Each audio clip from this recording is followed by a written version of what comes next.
Hey everyone, Darrell here. I've been asked to give a testimony about God's faithfulness in our lives, and we've had a number of them, and I'm hoping that the story that I tell today will convey that.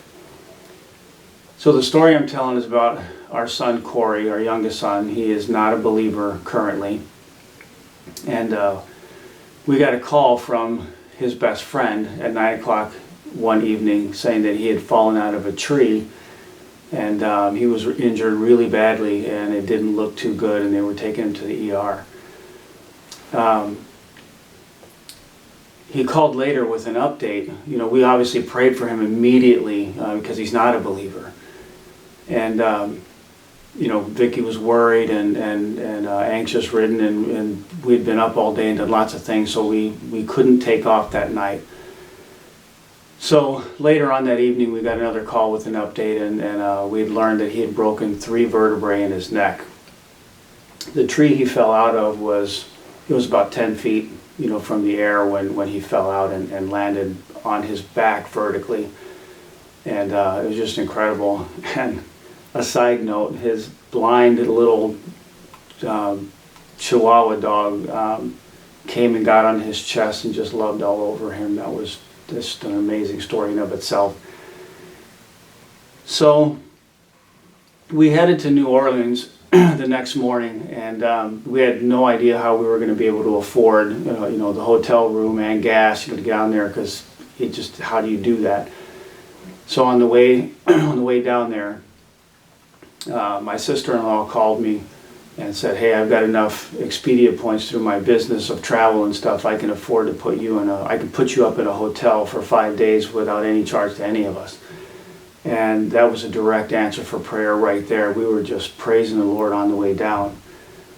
And he didn't stop there. We got a call from the surgeon, you know, who was telling us how bad it was, that the vertebrae he broke was in charge of everything. You know, the likelihood of him being paralyzed from the neck down was very high if he lived through the surgery.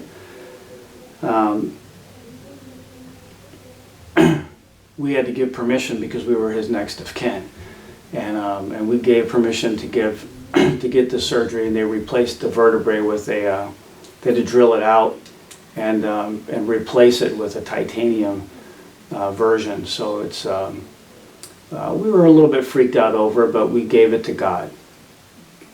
So we get there and we learn from his friends, his girlfriend at the time, and his best friend, that he fell out of the tree. They did everything that they shouldn't have done to somebody who fell and possibly injured something. He was exclaiming that he couldn't move, he couldn't feel anything.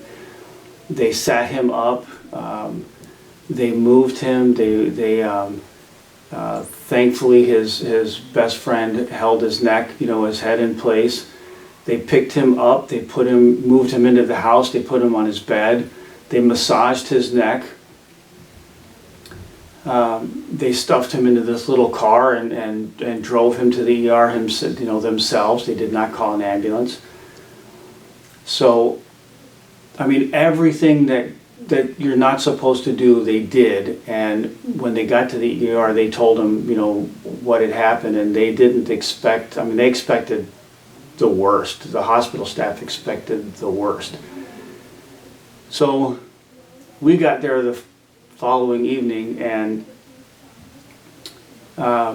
well, through all of that, you know, we were just amazed at how God was taking care of him. Corey could still walk.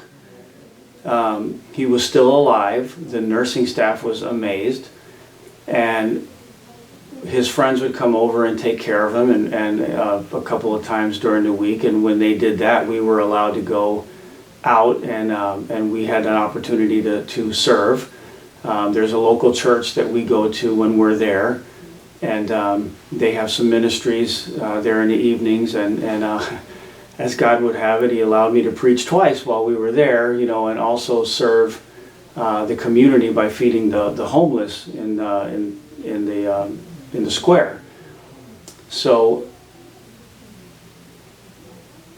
3 days later, Corey walked out of that hospital with a neck brace and some bruises, and a replacement titanium vertebrae. And the hospital notified us before we even left that he had no bill. God had taken care of the bill entirely, including the follow-up care. We were dumbfounded by everything that had happened through, and the fact that he was living and breathing and walking, and he shouldn't have been. And at least one of the nurses came up and said, he's literally a walking miracle. And we said, we know he's not a believer, and they said he will be. And that wasn't the first confirmation that we ever had that he will be. So we know God is faithful, and we know he'll do it. And we praise God that he's working in his life. Thanks for the opportunity.